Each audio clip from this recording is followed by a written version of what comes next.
and welcome. Boxing This Week 69. There's definitely a joke in there somewhere, but I've not wrote anything down, and I'm not going to spend time thinking about it. 27 seconds in, and we're already pausing. We have a huge amount of stuff to talk about tonight. Obviously, it's myself and Paolo, as always. But I want to say one thing before we start. The channel is officially 1 year old. It's a 1 year old channel, which is quite a cool thing. I think that was on Sunday last week or something like that. So yeah, thank you very much. Support's been great. Yeah. Hopefully it keeps going. Sorry, my headphones were not working. Right, there we go. Yeah, so let's get into it. There's a lot to talk about. What do you reckon, Paolo? Do we do the really shitty, stupid part first, or do we leave that till the end and have it as a sort of? Let's get that one out of the way. Let's get that one out of the way. But I do have an opening statement to make with regards to that. Maybe it not directly links to what we're going to talk about, but I have come to the conclusion this week that boxing is the most fucking corrupt sport in the world. Yeah. And moving on. Jake Paul and Anthony Joshua are fighting in December. Yes, they are. Well, it's being finalised, so. Just say it, Conor, because I couldn't get my head around it. So just say it, because I can't believe it's happening. You say it. December. The 10th, Miami. Apparently. Netflix. Anthony Joshua versus Jake Paul is being finalised, but it looks very likely because of the kind of money they're getting offered. I can't believe it, the fact that we're even in a world where that could happen, but it looks like it is. I think Netflix is a problem. I don't think Netflix is a problem. You don't think Netflix is a problem? No, I think they might because be a problem. because they're just a host for boxing. I think the problem you've got is there's a professional sanctioning body that allows that to go out. Start, man, jump in, man. If you want to jump in, have your say. Welcome to the stream, son. The problem is sorry, I was getting got thrown off there. The problem we've got is a professional boxing board. My mic's bugging here. Give me 1 second. Let's see if this makes it easier.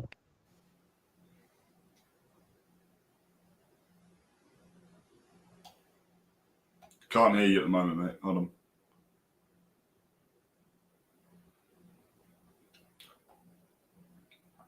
No.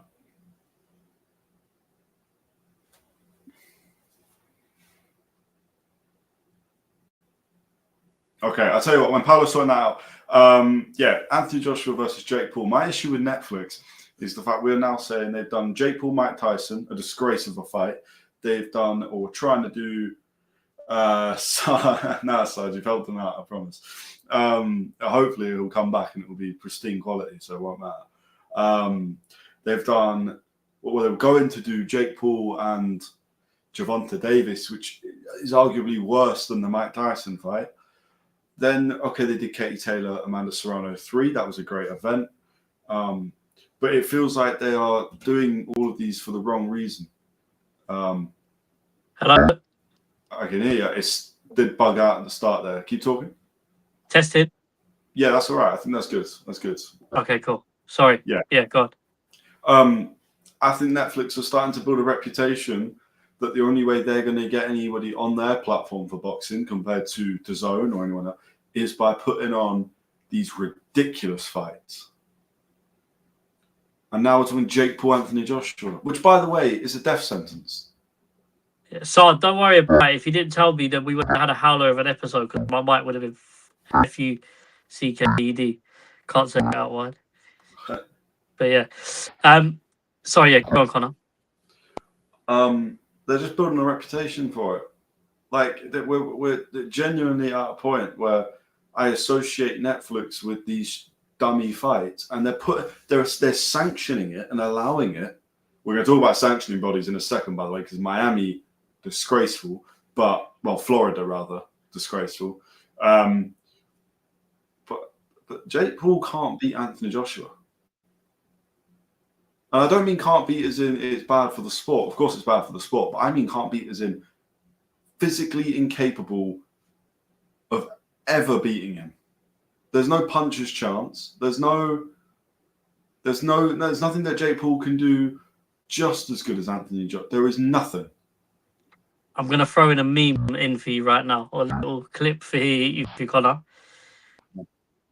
To your statement, you're bugging a little bit, but to your statement, you're back in the room.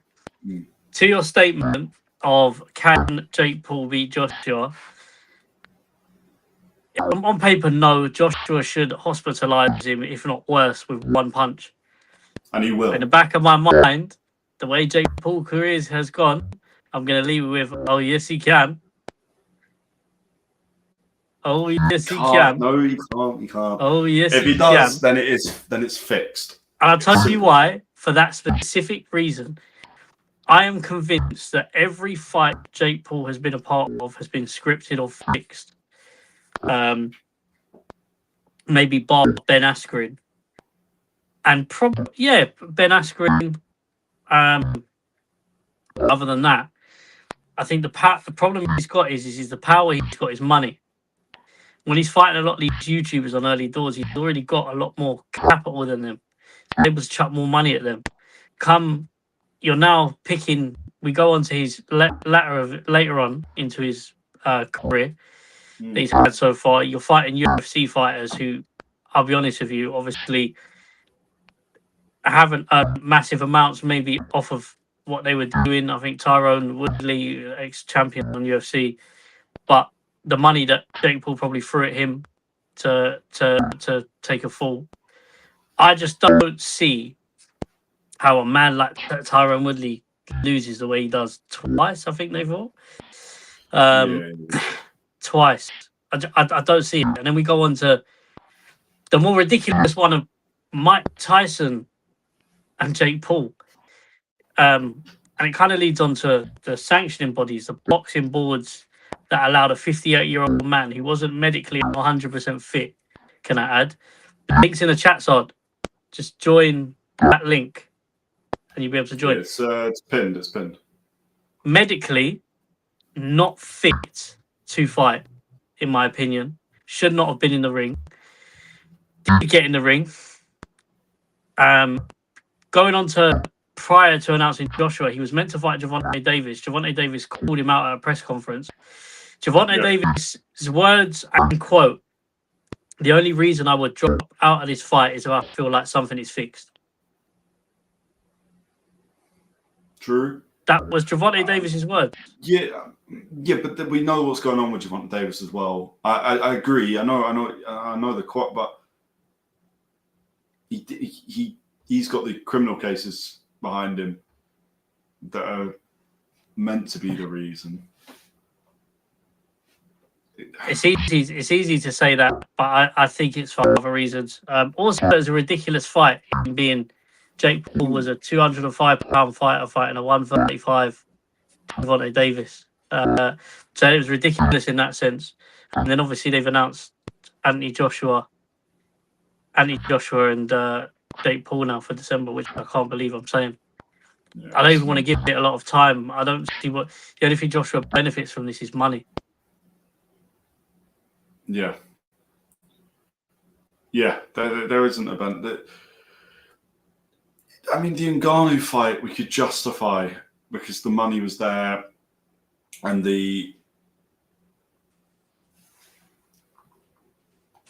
hold on. Yeah, just noticed it's fine. So I don't know why it's done it like that, but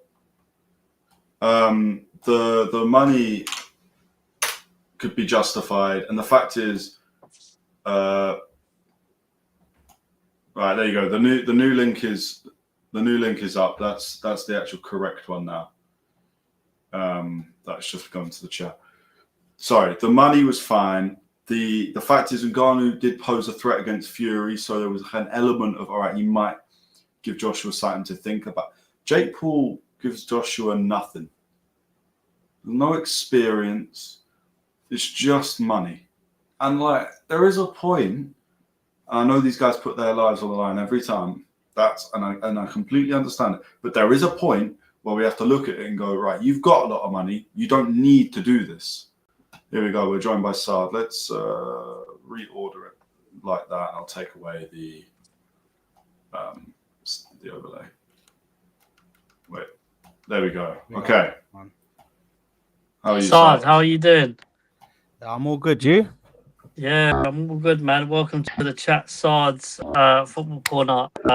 Yeah. Unfortunately, an Arsenal fan. Oh, I forgot about that. Also, an avid combat sports fan. Yeah, I'm on everything at the moment. Do you know what I mean? UFC, F1, football, dabbling a bit of boxing here and there. Do you know what I mean? You look like an uncle nowadays, you know. Hey, listen, don't worry, man. I'll tell you after the stream, but listen, we'll get to that. Yeah. But are we talking about the shambles? Are we talking about the shambles of Jake Paul and this guy just getting involved in everything and what's going on? Listen, I'm gonna keep it blunt and straight to the point. I think it's an embarrassment, and I think it's a disgrace. This guy is an embarrassment of a human being in regards to the sports side of it. Because if you want to get involved in boxing, yeah, go ahead, do your thing, but do it the right way. This ain't the right way. Trying to do these, you need to start from the bottom like everybody else does. Because you're not a fighter. You say you've fought before in your life, but have you fought professionally? Have you fought at the bottom of the level where there's guys that will wrap you in a spliff and then smoke you? Do you know what I mean? Because there are guys at the bottom of the food chain that will smoke you. So you have to start there before you're trying to fight Gervonta Davis and AJ and these, man. Like, bro, this is the thing, man. And I do agree with you guys. I think a lot of these fights are fixed. I think a lot of them are fixed. I think this guy is paying them to let him win.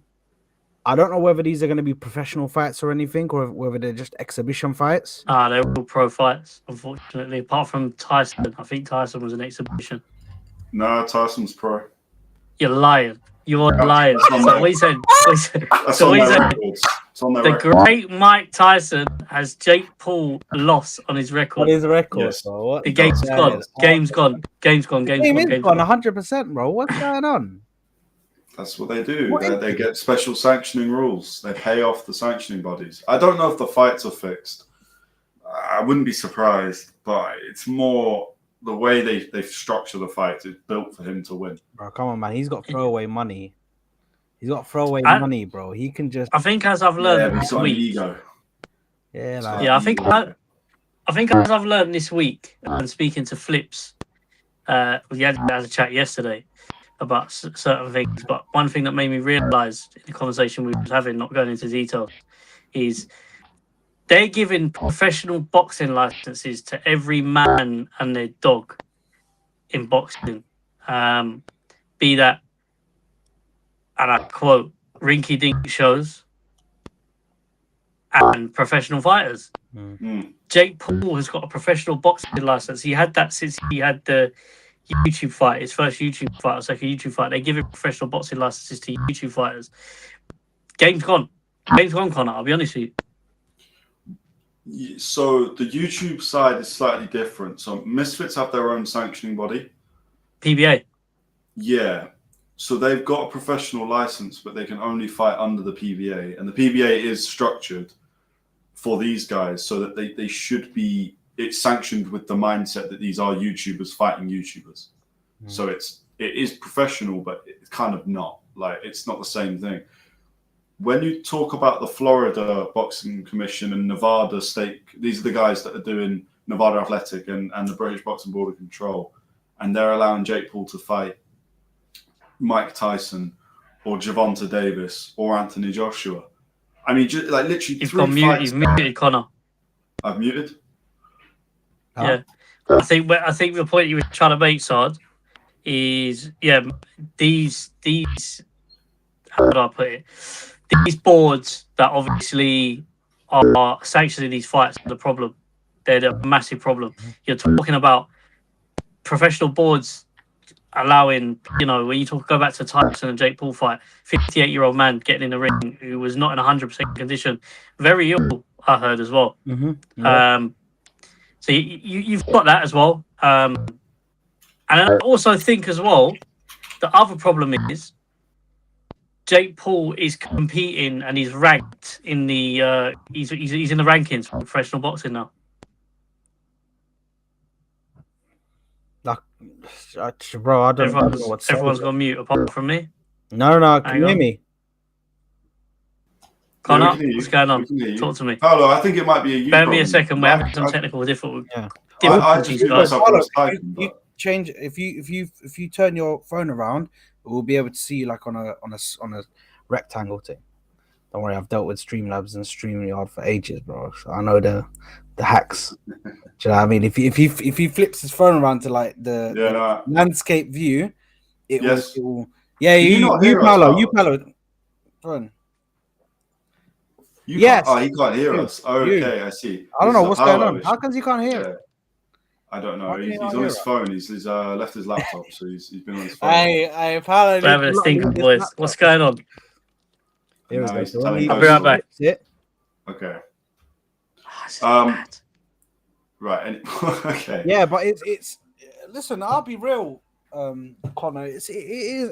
I agree with you. I think it's a disgrace to the sport of boxing and to the professionalism of this sport. Like boxing at the time that we're in right now, do you know what I mean? With fights that are happening within boxing, do you know what I mean? It's in a good place, but definitely you can't start bringing in any Tom, Dick, and Harry to start fighting just because they've got money in their pocket. That doesn't work. This isn't Formula One where if you've got money you can just come into the sport as long as you've got a bit of talent. Do you know what I mean? So, listen, for me, I have to look at this and I have to say, I think he needs to be stopped because if nobody tells him, he's just going to keep on spending his money. He's got loads of money. Yeah.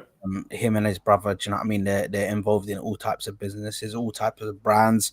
They've got money coming in left, right, and center. They're millionaires, so they're able to give a few mil to anybody to fight them at a drop of a hat. Do you know what I mean? They just got that money there for them to spend. Do you know what I mean? So it's one of those ones. Perfect. It's one of those ones where you really have to look at the situation that we're in right now, or that boxing's in. If you let people like this just think they can buy their way in, what's the next? What's going to happen next? Do you know what I mean? Who else is going to try and into boxing and say, oh, well, if I can last if I can just get my cardio up and I can fight to like an amateur level, why can't I get into boxing and just pay my way to create a fight or create an event myself and get the sponsors to back it and all of this? Like, come on, man, it doesn't work like that, bro. Yeah, that's probably the biggest issue that this. Well, I don't know. The problem I've got, I don't mind Jake Paul being in the sport. Like we obviously are gonna have issues with him this week because we're talking about him taking a fight against Anthony Joshua, and that doesn't make sense. Like AJ is meant to be, if he's not retiring, he's meant to be trying to have a comeback trail to a third world title. And Jake Paul's not a heavyweight, so it's like from that point of view, it doesn't make sense. But the main thing is it shouldn't be allowed. Where does he now fall? 3 fights in a row. Weight class. Jake Paul's cruiserweight, to heavyweight, but really is a cruiserweight. He's not tall enough to be a heavyweight. He's not big enough, really. To give you some clarity, Joshua is 6'6". Yeah, 6'6", 260 pounds. Jake Paul's just 210. Like he's not big. 210 and he's 6'1". It's mind games, bro. Yeah. If he hits him with a perfect right hook, like, let's be real, man. Are we really thinking he's firm in that and eating that shot? No, I think the only way, as I said to you a week, because stay as well, Clark, because we're going to talk about Conor Benn and Eubank if you want. Yeah. I think I'm going to end it on this because I think I've given this clown too much time, and shame on Joshua. for taking this fight. I'm very disappointed. I can't say shame on you. He's gonna walk away with millions, but yeah, man. Like just unless I see Jake Paul sleeping, I'm not trying to hear it finishing on points. I'm not trying to hear it. Joshua has to knock him spark out. Anything less. I worry that will then be the end of Jake Paul. Not like in boxing, but in life. Don't box. He won't box. He'll be in a wheelchair. But I don't wish it on anyone. But don't box these guys if you're not willing or if you're not ready for that. But that's where you got bad people around you. This is where there should be at least one person around him going, do you know what? Maybe you don't fight a former heavyweight champion of the world that hits like a truck. Maybe that's not a good idea. So I don't get it. And it's the same way Gervonta Davis should not have been a fight that was ever going to happen. Davis is too small. Like, that's dangerous for him. I'm not saying that Davis wouldn't have beat Jake Paul, but there's still there's weight classes for a reason, right? And then Mike Tyson, a 60-year-old guy that collapsed on a plane earlier in the year when they fought. Like, what he got wheeled off. He got wheeled off that plane in a wheelchair, you know. Exactly. And he had a walking stick. And then they delayed the fight by 2 months. And then because he looked good on the pad, suddenly he's going to kill Jake Paul. No, he's 60. He tripped getting into the ring. Like, I really don't know what we're doing with this kind of. It's shit. It's just shit. And it's a shame because this week we've got Conor Benn, Chris Eubank Jr. 2, the 4th fight in the family history, probably the last one. I don't think there'll be a trilogy. Has to be the last one. Yeah. A huge fight. And the build-up for it's been a bit shit. I gotta be honest. Yeah. I'm not as excited, but what do you think about it, Sard? Because the first build-up to Eubank and Ben was kind of everywhere, massive. Yeah, it was massive. And I feel like the second one, they've only really. I was saying this to someone on the phone earlier on. They've only really just started getting going now. Fight week, it's only really started getting going now. Interviews are coming out, whereas before there was a huge build-up for it. I don't think the hype for this is as big as the first one, but what are your thoughts, Sod? Yeah, I don't think they've sold it enough, but I think the reason for that, or why I think they've done that, is because they seem to think they sold it enough the first time, where they just need to tell you they're having a second fight now, where people would just be like, oh my god, I watched that first fight, it was such a good fight, the first fight, people are just going to be like, oh my god, it's the second fight, I need to get on that, I need to go and see that. Do you know what I mean? So I don't think that's the right thing to do. I still think you do need to. There's a reason why boxing is the way it is because like they put so much like effort and time into promoting these fights and do all sorts of business. That's kind of the problem we've got with UFC at the moment is there's not really any promotion because the CEO is busy in boxing and power slap. So yeah, listen, man. I feel like for boxing, you need to go out and promote. Do you know what I mean? It's a very important part of boxing. It's always been an important part of boxing. Do you know what I mean? Doing world tours, videos coming out of them doing world tours. You've got social media, so it's even more easier to promote fights nowadays, even to the mainstream. You do enough YouTube videos. You can do enough massive advertisements. Do you know what I mean? All of this kind of stuff. Conor Benn, Eubank Jr. Do you know what I mean? Doing a madness on an advertisement, but yeah, I don't think they've really gone in this second fight, and that is the reason why. I think they think that they did it enough in the first fight or the lead up to the first fight. Do you know what I mean? Where they don't need to go too hard for the second fight. Is my opinion on it. No, I think you're right. I think also it's a shame because this actually is a really good undercard.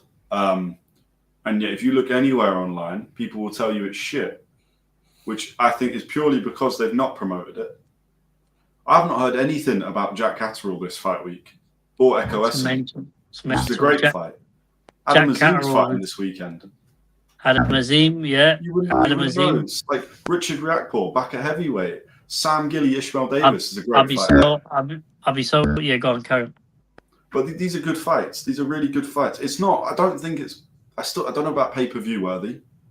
I think they're taking the piss a little bit with that. But look at the main event, I kind of get it.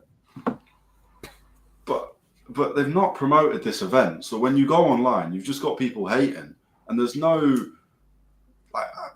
video promoting Catterall. There's nothing out there that makes me like excited to watch Jack Catterall this weekend, other than the fact that I know he's good to watch. But I watch boxing every week. A lot of people don't do that. So a lot of people will not watch Jack Catterall. And the last time they would have watched Catterall would have been when he fought Josh Taylor.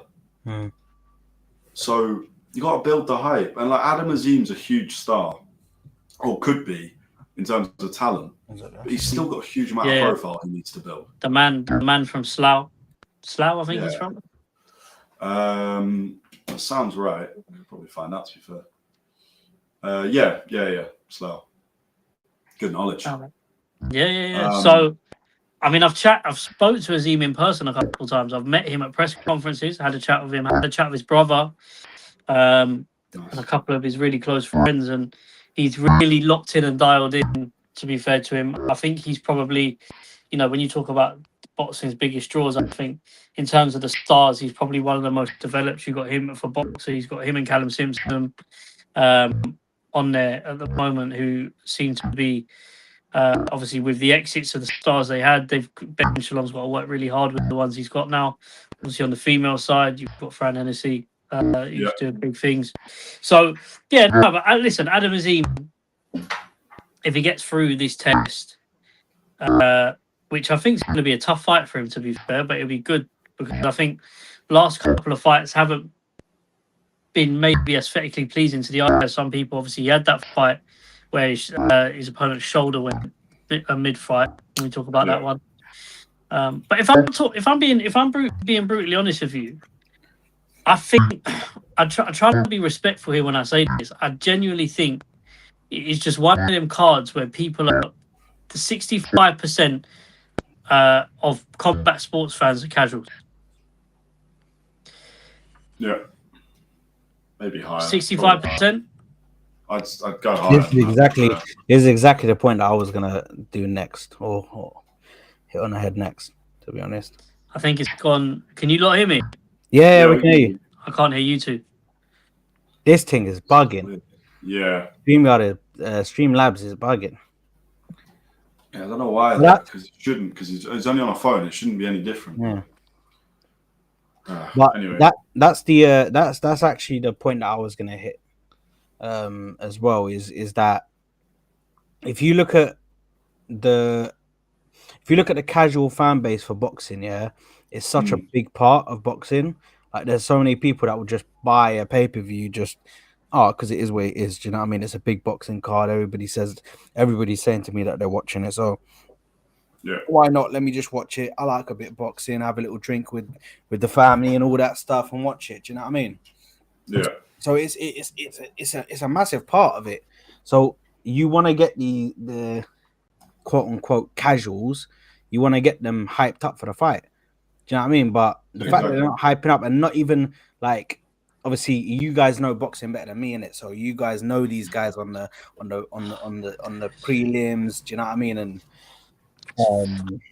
on the main on the prelims. Do you know what I mean? And all that kind of stuff. So you guys know these guys, but me, I don't. Do you know what I mean? And I'm a very casual boxing fan.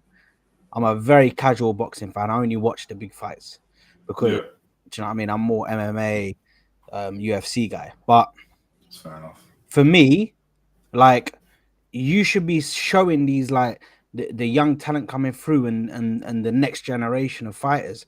You should be showing them and being like, these are more talent that we've got coming through. Look at their fights previously and just show some. Like, do you know what I mean? It's not hard for you to edit through like a little compilation of these fighters. Exactly. And just I can do that.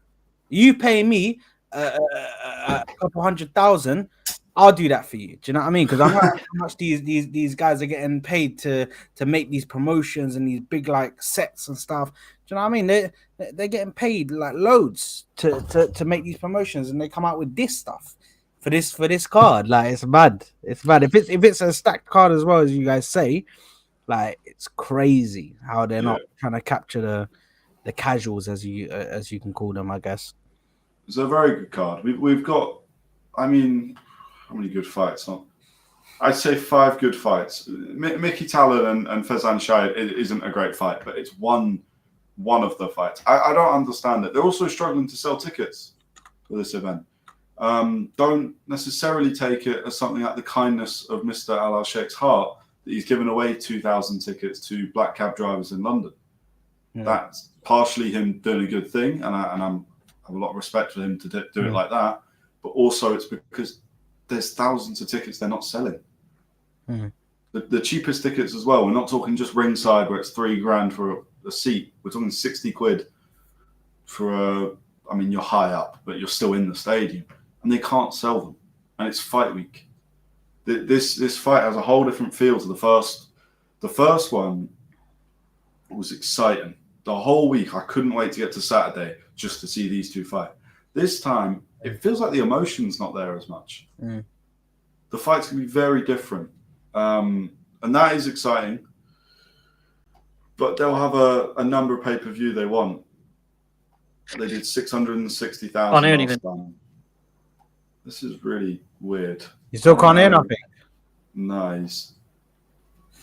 This guy needs to get his laptop. That's what he needs to do. This is a lesson. Keep the laptop charged. Keep the laptop everywhere. Or is it not charged?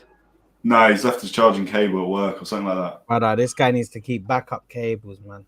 Backup cables, bro. But no, I agree, man. Yeah. I agree. Like, do you know what I mean? It has gone a bit. Do you know what I mean? Like stale. Even like the I listen to LBC at work, yeah, and they've got this advertisement that's just come on the last week. It's literally just been this week. The adverts come on saying Eubank Jr versus Benn 2, and I'm like, why is this only come on? Why am I only hearing about this week? And then the fight's like on Saturday. It's mad, and that just shows as well, bro, that they haven't even been putting it on the radios where you're gonna get a lot of people listening to the radio and they're gonna hear, oh, Conor Benn is fighting Eubank Jr. I completely forgot about it. It feels like the promotion just completely. They've done nothing. They're treating it like a normal fight week, and it's just not. This should be huge, especially when the first fight is genuinely, and it still is, the fight of the year by a long way. It's the best 12 rounds of boxing I've watched live for years. Oh, you were there live? No, not live. Sorry, when I say live, I mean from home. But okay. I wish I was there, man. I was about to say, I wish I was there. That'd be sick, bro. I would have been amazing. I know a few people that went. Very lucky, but I know somebody who went and they were very gassed. But it's the kind of thing, like this fight. There's no reason this won't be the same. So why not promote it? I don't get it. It's like they're trying to save money. We have said this for a while on the show that Saudi's money is going to run out at some point. There is a limit because they actually have to be running at a loss. Their money will run out when the oil runs out, so we've got a long time for that. Well, yeah, true.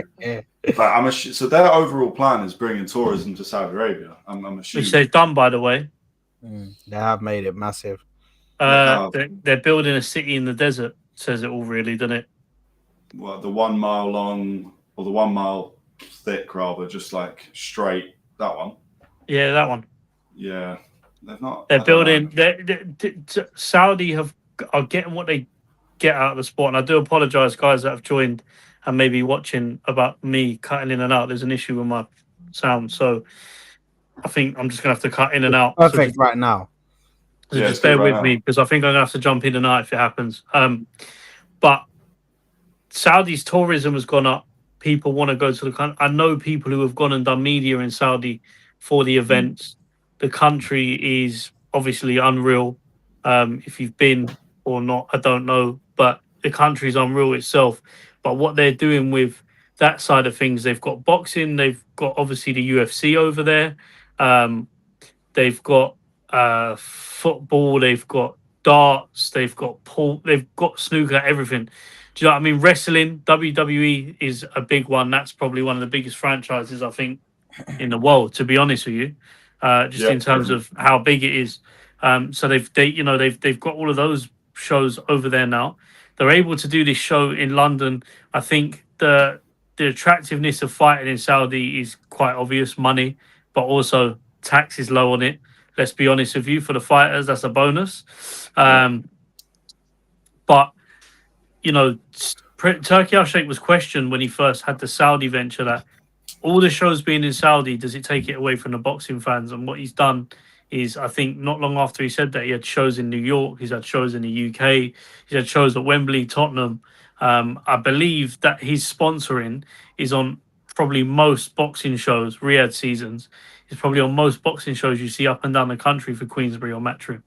Yeah.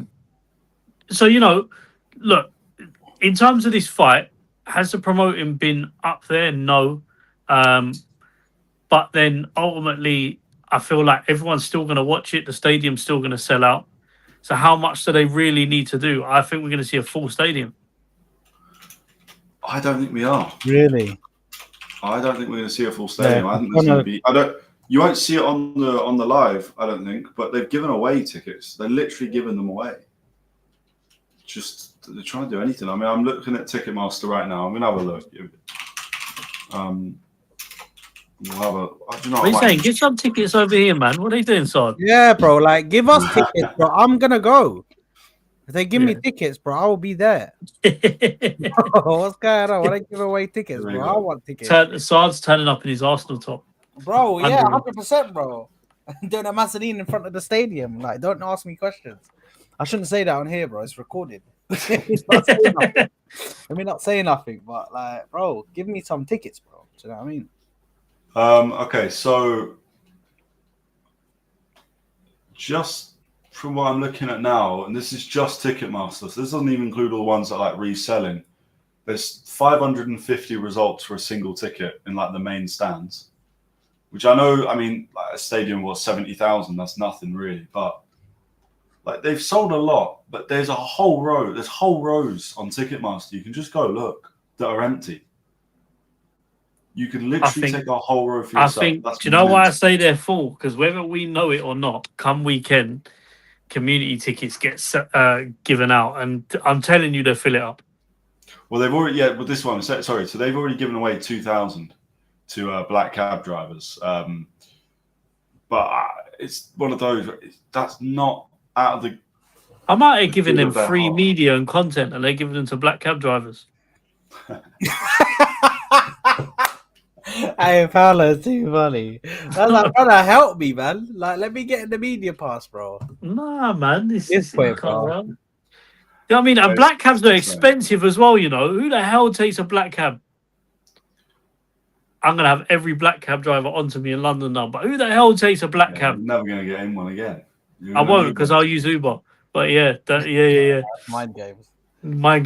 But no, look, going back to it, on a serious note, talk about the fight a little bit. We get to the main event now. What's different? I'll go to you first, Conor, then Saad. What's different about this fight? Do you see this fight going any differently from the first one? Does Conor Benn he does appear to look a bit bigger than last time? Eubank also, though, looks like he's fitting the weight well. He's got Bomac in his corner, Terence Crawford's coach, for this fight, which is a big bonus. What are your thoughts on it, Conor? In terms of who's going to win, I still don't know. I would favour Eubank just because he's done it already, and he is the naturally bigger guy. He has Bomac, and there's the element like once you beat someone, you know in your head, I can beat you, so I can do it again. I think it'll be a different fight, though. There won't be as much emotion because that first fight, for the first few rounds, like maybe up to round 5. There was a lot of skill, as well as just throwing the sink at each other. There was a lot of skill, and they were trying to be boxers and not just let it overwhelm them. And then from halfway, round 6 onwards, that fight was just about, I'm going to hit you as hard as I possibly can, and if you're still standing, I'm going to try and hit you again. And if you're still standing, I'm going to try and hit you. And that was all the fight was. It didn't matter how I'm going to hit you. Oh, if an elbow slips through, I don't care. If I headbutt you, I don't care. And also, telling the ref, you're not stopping this fight if it's a headbutt. Like they just wanted to hurt each other. This fight feels different. I think there's too much. I think there's not too much. Sorry, I think there's respect there now, to the point where I think Conor Benn's going to come in with a far more. He's always aggressive, Conor Benn. He doesn't know how to fight a different way, and he shouldn't fight a different way. You shouldn't change what you're good at. Eubank will also probably be more passive and try and counter as Conor comes in. I'm favouring Eubank because I think his counterpunching is just more experienced than the aggressiveness of Conor Benn. But I don't think this is going to be a 12-round war. Saad, what about you? I'm kind of still leaning towards Chris Eubank Jr. I do agree. I think that Conor Benn's looking a bit bigger, but for me, I think I'm leaning towards him because I still think he's coming in with a bit of confidence. But part of me is saying, is he gonna have too much confidence where he kind of, you know, when somebody has too much confidence and they come into a fight, but if they have too much confidence, they kind of overlook certain things, or they might say, okay, I've been here before, I know what he's gonna do, this and that. But if he's made like certain tactical changes or tactical tweaks, do you know what I mean? To his speed, to the way he'll drop a shoulder and just come back with a right hand. Do you know what I mean? His jabs and his sequences that maybe in the first fight he was able to be like, okay, I know his sequences, I know how he's gonna throw, I know the sequences that he's gonna throw, and I'm able to time my jabs and my hooks and my punches in between them. Is Eubank gonna be able to take that into this fight? I'm more towards yes than I am no, but I'm kind of in the middle because I do in a way I'm kind of sitting on the fence. Basically, is what I'm trying to say. But if I have a gun to my head and I'm asked who I think is gonna win, I would say Chris Eubank Jr. But it's very tight for me. I don't know about you guys, but I think it's tight. I think I think definitely. Here's the thing. This is what I think. Yeah, I think the first fight. I agree with both of you, to be fair. Good points Saad made, good points Conor made there. Especially about that thing about fighting a second time. I feel like that isn't always a good thing because there might be a bit of hesitancy or false confidence that you know what they're going to do. And then there's also the belief that, you know, you can overcome everything they do. The thing is, you go away from it. Ben's lost. He'll make a lot of adjustments. He's more inclined to take instructions more off the coach than Eubank has. Historically, we know that Eubank doesn't tend to listen to his boxing coach. I'll be brutally honest with you. That's just the way Eubank's kind of fought most of his career. Regardless if he's got Bomac in the corner or not, if he doesn't actually listen to him, it's of no help to Eubank. So there's that side of it as well. But, you know, on paper, Eubank should win just being the bigger guy. But I still think he needs to be careful because if Ben catches him, he can rock him. And he does. We saw Ben hurt him, and Ben does hit hard, regardless of getting into the stupid drug stuff. Conor Benn is a hard-hitting fighter. Adam, I'm going to call you T2R9T. I'm going to call you Adam. Has commented, don't you guys want to see Jake Paul get knocked out? I do, yeah, I do. But if I could summarize this, what happened? I'd rather drag my balls through glass than watch that fight. But I'm going to have to watch that fight. It's one of them. I'd rather just not see him fight AJ. If you're going to get knocked out, it's okay. But I don't want to see him knocked out by Anthony Joshua. I do. I'll be honest with you. That sounds bad, isn't it? Conor, wait, you can't come. Here's the problem, yeah? We are all very well aware what damage Joshua will do to Jake Paul and what repercussions that can have on on Jake Paul. Yeah. However, no one's forced him to get in there. Unfortunately, people get hurt in boxing. It's why you don't play boxing. But I said this the other day, yeah, and I don't know if you two will agree with this. Until something really bad happens, these YouTubers come in trying to cross over to fight the professionals and these TV stars. That ship is going to stop as soon as something bad happens.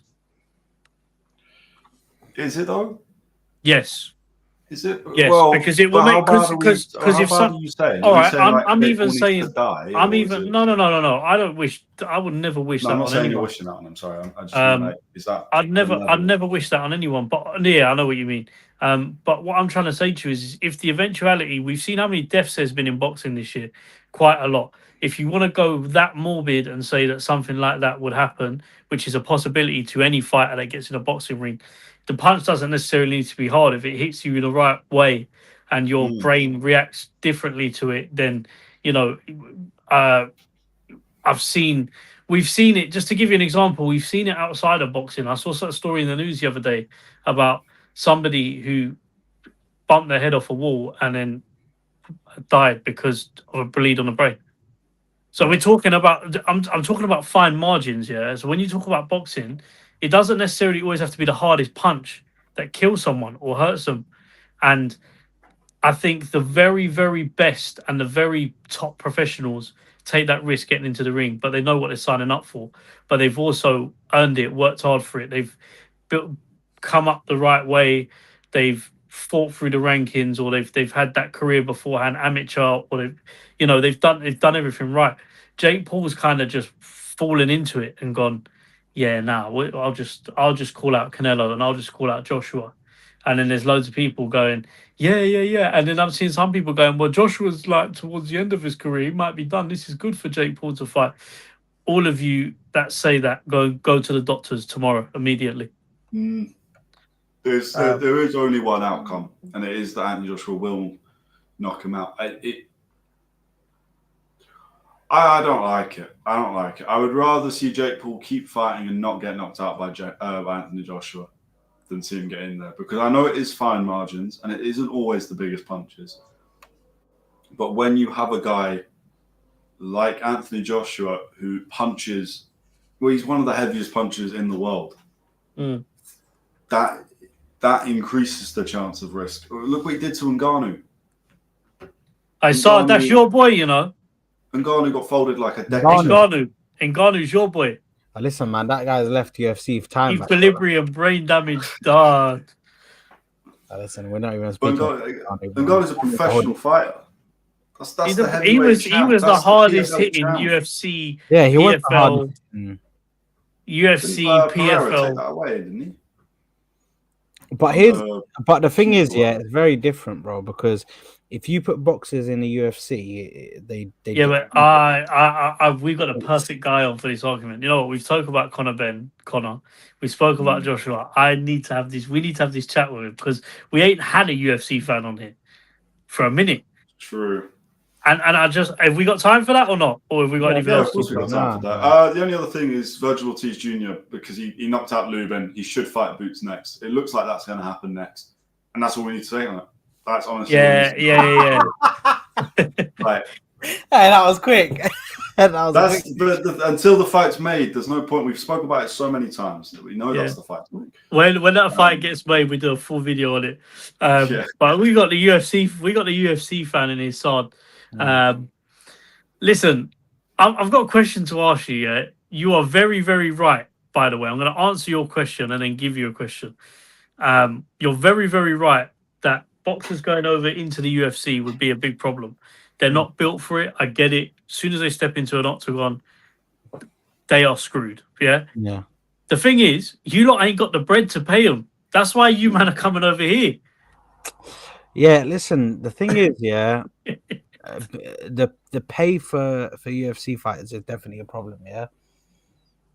But the main thing for us, yeah, is the competition. Can they compete in either one? I think you can get certain UFC fighters that can compete in boxing if they can get their cardio up to a level where they're able to maintain that cardio, because that's one of the big things is the cardio.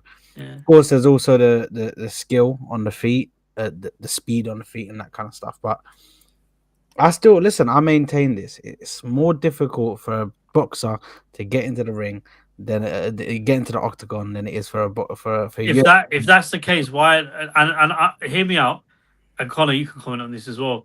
Okay, we're not going to use Molly McCann as an example because she had a she had a boxing career before she fought in the UFC. She was an ABA champion in boxing before she crossed over into the UFC. So she was a boxer before she was an MMA fighter. So we can't use her. And I had to go and learn mixed martial arts first. No. But I'm saying she's come back to boxing. She's not like she ain't done it before. She was a high level like amateur champion in boxing. So we're gonna take Molly out of this, yeah. Mm-hmm. Very good fighter, by the way, and she won her fight debut as well in fashion. Even made the boxer kick her leg out. It's crazy. If you ever seen that, go and watch it. But she's punching her in the corner side, and the boxer didn't know what to do. She just kicked her leg down and tried to kick her. It was crazy.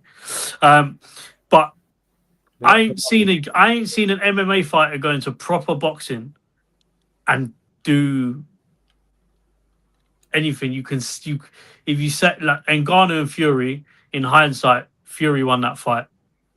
Like, regardless how you look at it, he didn't knock Ngannou out, and Ngannou rocked him as well. It's very possible for UFC fighters to rock boxers in boxing. I'm not saying that, but I'm yet to see any fighter come over and I think, wow, man can't tell me about Tony Ferguson fighting on Misfits. I don't want to hear it. No. I'm not going to bring you that. Tony Ferguson is finished. He's washed. The definition of washed. So him fighting on Misfits is weird. You know what I mean? The man's fighting Dylan Dennis and well, he didn't fight Dylan Dennis, but he's fighting on the same card as Dylan Dennis and all this stuff. And brother, it's a mess over there.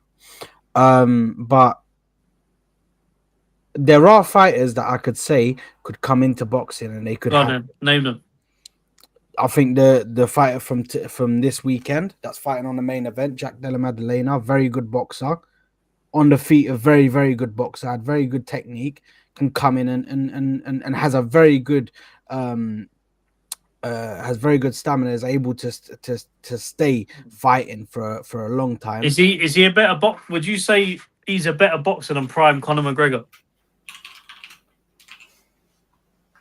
He reminds me of Conor McGregor. But it's mad because I watched Conor McGregor come over to the sport and he got dragged around the park like a chihuahua by Floyd Mayweather. But the thing is, Conor McGregor has a different style. Do you know what I mean? Like Conor McGregor came in, and it was mad. He lost every round. He tried to go in with the big dog. For me, I think you have to come in and you have to test yourself first against like some of the the top 5, maybe top 10 talent before you start going for major. All I'm gonna say, Claressa Shields and Amanda Serrano and Savannah Marshall have all come over to the MMA side and they've all won fights. Facts. No MMA person's come over at a decent level. Like these 3 fought at an okay level as well. Hang on, Amanda Serrano used to be a boxer. She is a boxer. Used to be MMA. No, sorry. Amanda Serrano done MMA. Yeah, PFL, because they're like connected with Jake Paul because he's technically. Okay, Sorry, go on, carry on. But those 3 went over. They did their thing. Claressa Shields. Come on, you can't. Hold on. Don't use PFL, bro. Come on. Respect my. PFL's a legitimate, but boxing doesn't have that, right? Come on, man. Respect my thing, bro. All right, give me the UFC is the main event. The UFC is the main event, bro. I'll be real, yeah. Boxing has like so many hands into everything and this and that. Yeah. Facts. We even took your president. In the MMA, bro, it's a dictatorship, bro. These men run things. But your dictators come over to boxing. Yeah, I know. Here's the thing: Dana White is an embarrassment.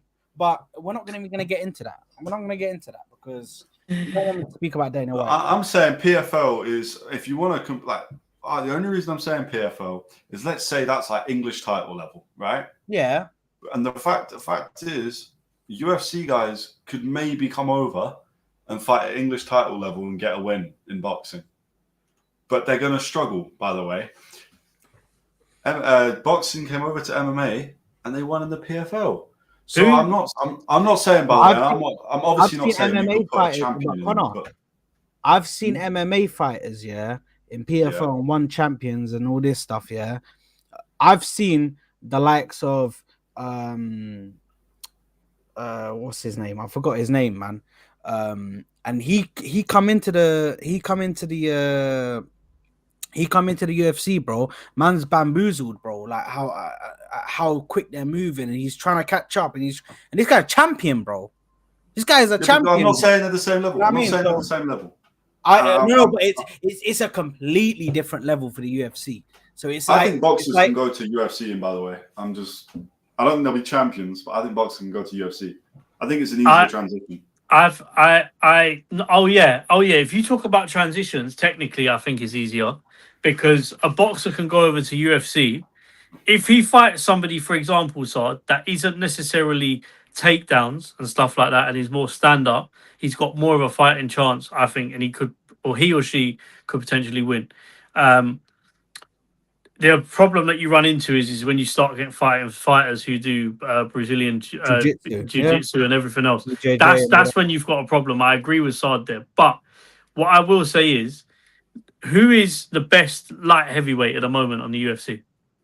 Alex Pereira. Could he beat Dimitri Bivol in a boxing match? Bro, this guy is 6 foot something, bro. Could he beat Dimitri Bivol in a boxing match? No, but it's different weight. No, they're the same weight. No, it's different. It's different heights and everything, bro. Like, come on, man. I don't know about this guy, bro. For me, I think he could. But you're nuts. What? No way.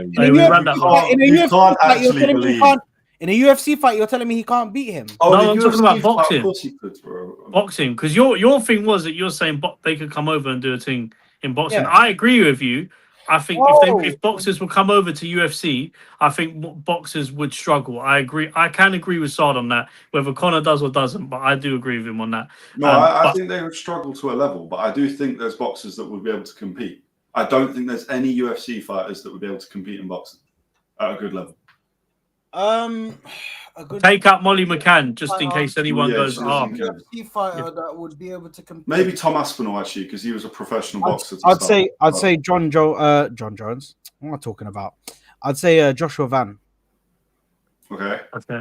I'd say some of the flyweights that are in UFC, yeah. Because the thing is with flyweight, yeah, is that it's not more on the floor and grappling a lot of the time.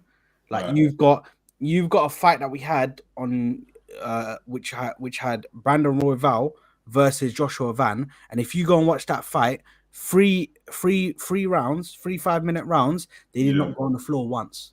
I've seen that fight. They were just boxing. They were just boxing the whole time, and it was technique. Them flyweights are all about technique. All they need to do now is take that technique and put it over 12 rounds, rather than if we look at the best fighters of divisions, for example, and we talk about flyweights and that.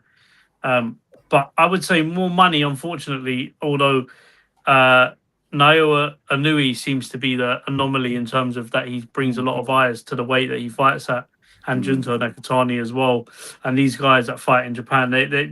But a lot of the time, historically, the boxing weights has kind of been, I feel like more eyes have been on the bigger ones. Obviously, you've got Jesse Bam Rodriguez as well, who is a massive fighter. But if I'm saying, Saad, yeah, let's make this easy. From welterweight to cruiserweight, yeah, cruiserweight champion is Australian Jay Opataya, for example, where he's one of the holders of a belt.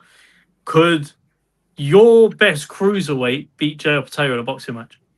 Well, that would be Pereira. That would be Pereira, wouldn't it? That'd be Pereira. Yeah. Yeah, they don't have cruiserweight. It's light heavyweight then heavyweight. But yeah. Like I'm saying to you, like I don't think Tom Aspinall would be able to fight any of the top heavyweights. I actually see. I think as we get heavier, it's where we get a little bit, because Aspinall was a boxer. Yeah, but he started in boxing and then took. Respectfully, though, to what level did he fight at? Well, I don't think it was high. Professional level, but he's an athlete, right? There is a level of saying that. Yeah, there's. He understands it. Tom Aspinall would be the only one that I genuinely would actually. I wouldn't be surprised if he could fight at a high level, because he understands the game. No, yeah, But okay. even then, Cyril Gane, when he fought against Cyril Gane was he'll still poke you in making the it. eye though. So You get yeah, disqualified for that it in was a boxing. massive eye Nah, poking, and the thing is that is a conversation that I'm having with certain men in group chats. Yeah, where if they're watching this, you're scumbags because do you know what I mean? Less said about Hey, Cyril Gane should come over to boxing though, because you can't eye poke in the gloves that we do it. So we might actually protect fighters. yeah, take them briefly. exactly. That's what we might need to get in the Yeah. UFC, bro, because I've had enough of these eye pokes, bro, ruining events. So let But me. I think listen, I think Tom Aspen, I think you guys need to watch Alex Pereira because I'm gonna say yes. I've watched I Alex do think Pereira. he's gonna compete. I've watched loads of him. He doesn't beat Bivol. He can compete. No, I think he can compete to a high level. Maybe not beat Bivol. Maybe not beat the champions currently. Do you know what I mean? But I still think he could perform to a high level, bro. But that's your best. But hear me out though. Go on. I just want to say he's very good at reading and being able to read a fighter and how many shots they're gonna throw, when they're gonna throw it. He's very good at reading them, bro. So this is the thing. Like I've seen a sparring video. That's the issue. I've seen a sparring video of Pereira boxing. Yeah, I've seen a sparring video of Pereira box a young national champion recently and absolutely get spun in sparring. I'm gonna be honest with you now, so I'm gonna throw that one out there. Yeah, but once he starts, the thing is with Pereira right now, he's in MMA mode. Do you know what I mean? He's in an MMA mode. Yeah. Once you can never tell what a fighter is gonna do, what a UFC fighter is gonna do until they fully transition. I think it's a lot more tiring for them though to fight in boxing. I'll tell you why. Because I think in UFC, obviously Pereira's got punches, kicks, elbows, everything, right? When you talk about boxing, you're talking about a high percentage of punches that you're having to offload in every single round. I don't think UFC fighters necessarily might throw as many punches as boxers, obviously, because boxing, you only use your hands. So I think that transition as well is quite interesting to see fighters come over and they get a lot tired because they're having to output more and they can't use their legs. They can't use leaning. He's also got a lot of power. Like, he's got a lot of power in his hands, and I know you guys are gonna say, "Oh, Francis Ngannou, what about Ngannou, the biggest power?" But the thing is with Pereira, yeah, is that when he's hitting some of these UFC fighters, yeah, he's hitting them and almost sparking these man, and it's not even clean hits. These are like just like it's like a little bounce. It's not a clean hit. Do you know when you get a clean hit, you know, because you hear that's what Joshua done to Ngannou. Do you know what I mean? These are not even clean hits, and he's getting that. But they are in 4-ounce gloves. It's 4-ounce gloves. Yeah, I know, but listen, he'd be in 16 ounces if he was fighting. Well, no, not 16. No, 10 ounce. 10 ounce. But I don't know. This is an endless conversation, really. Pereira would be okay because he's got boxing experience anyway. He was pro boxer at some point. Arsenal would be all right as well. Yeah. Yeah, kickboxing, of course. Kickboxing would help him. But again, kickboxing's a lot more square on because you can't get kicked in the face, otherwise that's probably the end of your night. So, I don't know. It would be interesting. I'd like to see some boxers go over to MMA a bit more. They just got to get the readies up. It'll be very difficult, though, man. Even if the money was there, bro. No, I genuinely think it's very simple. If UFC as a brand was able to back the money for certain fighters to come over and do exhibition fights, they would. But they can really that simple. They just don't want it, I don't think.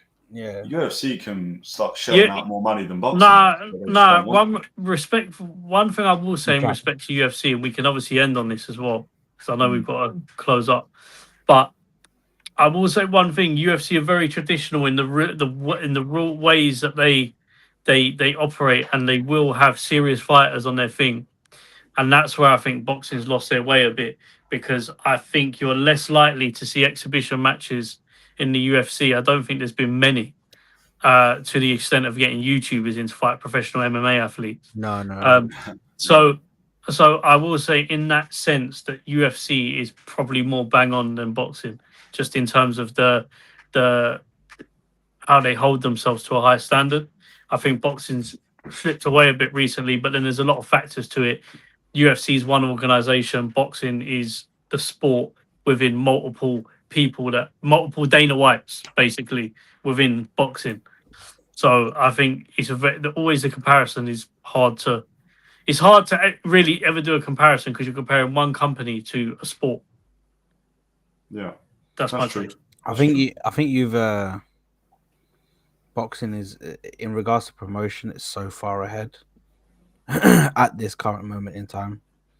Even though we were speaking about the whole Conor Benn and Chris Eubank Jr. situation, it's still light years ahead, bro. Light years. Now all we get is Dana like in some rush, like just telling us about fights, bro. Yeah, with a little like, whiteboard legit. behind him. Yeah, bro, that's all we get now. Right, guys, this week we're gonna tell you guys in September we're having in Doha, Qatar, this guy. I'm like, brother, can you sit down and actually speak to us about like what's going on, the news? Do you know what I mean? Put a video out like saying this is happening, this happening, bro. Why am I just getting Instagram live videos? And it's done in like 30 seconds to a minute. I hear it, man. Before we go, let's get final predictions on Conor Benn and Eubank. Conor? I don't know. Eubank Jr. No, I'm going to go Conor Benn because I like him more. So Conor Benn's going to win by knockout. There you go. Why not? Todd? The thing is, he took my one because I was. There's a rule. No, you could do the same thing, but there's a rule. No one's allowed to sit on the fence here still. Nah. I was going to flip. And now it looks like I'm copying. Pause. But yeah. Yeah. For that. Yeah. Now it's looking like I'm copying Conor, but I'm gonna say Conor Benn as well. Conor Benn. Yeah. I'm going Eubank. Okay. I'm torn, to be fair. I said Eubank earlier in the episode, but But what are you saying? Eubank by what? Eubank knockout or decision? Decision. Yeah. Yeah. I'm thinking it's gonna be Ben, but decision. I don't think he's gonna get a knockout. Conor, I got a feeling that he's gonna do it. Well, if you're available on the weekend, so join us for our live stream. Bro, I'm gonna be listen, catch me at Greenie's thing, bro. Do you know what I mean? I'm there, man. Are you going Greenie's thing Saturday? Yeah, bro. I'm sleeping. I'm staying awake the whole of Friday night, and then Saturday I'm sleeping during the day, bro. And I'm gonna be out in the night like this because there's no way I'm missing UFC 322. Bro, listen. The UFC event this weekend is not my hat. Hey, listen, let me not even. No way I'm missing that. All right, well, catch Sard over at Combat Kings channel. Their channel's very good, to be fair. It's all UFC content. Massive shout out to them. Conor, I'll let you do the I think that is everything. So obviously, AJ Jake Paul, we've got Conor Benn this weekend. We are live this weekend for Benn Eubank 2. We'll be live from 8 p.m. So we should get a majority of the fights, to be fair. I think the main events will start 10:30ish, so we'll be live. We will then obviously be back next week reviewing Conor Benn and Eubank Jr., but also talking about the huge card on the 22nd of November, where you've got Haney Norman Jr., you've got Benavidez Yard, you've got Sam Noakes and Abdullah Mason, Bam Rodriguez is fighting, Berterbiev's fighting. I think there's even another one that I'm forgetting, but it's ridiculous. So we'll be talking about that. And then we'll be doing the live stream for that potentially, but we'll see. Anyway, that's boxing this week. 69, funny number. And subscribe. We're at 262, 263, something like that. At 500, we've got the giveaway. Subscribe, comment that you've subscribed, and then we will be giving away a £50 Amazon gift card, voucher, whatever, to whoever's name comes up in a wheel spin. That was a lot of words. Yeah, Paolo, anything you want to say to the lovely? Nothing, man. Good night, good evening, good night, and good morning for tomorrow. That's my wisdom tonight. It's like the Truman Show. Okay, nice.